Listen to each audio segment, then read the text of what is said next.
Nag-trending si Alden Richards sa X, dating Twitter, ngayong Easter Sunday March 31, 2024, nang sumali siya sa Sunday Run na ginaganap sa Makati City tuwing Linggo.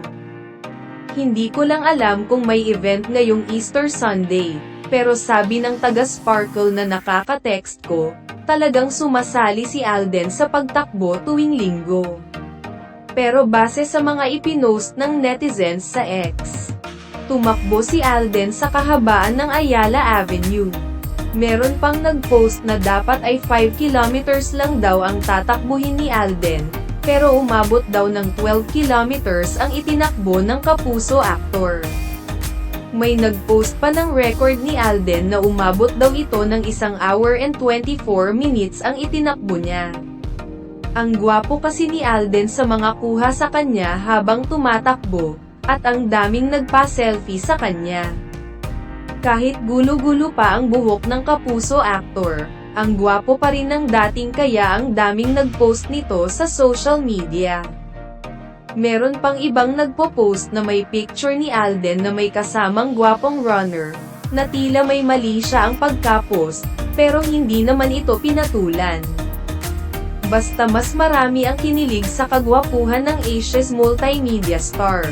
Nitong nakaraang Holy Week break, sina Alden at Catherine Bernardo ang trending at mas pinag-uusapan sa social media.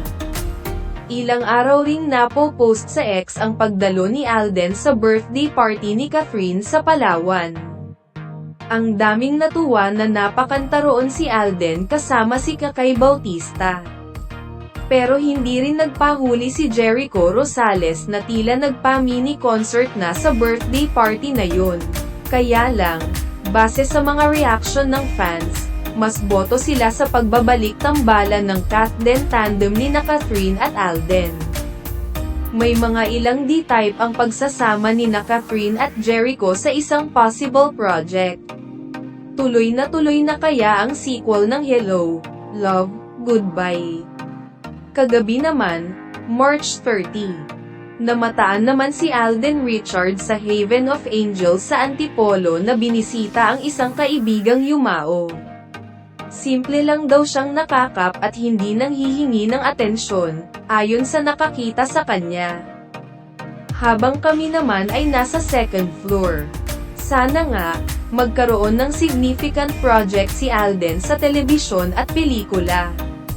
Deserve na deserve niya yun.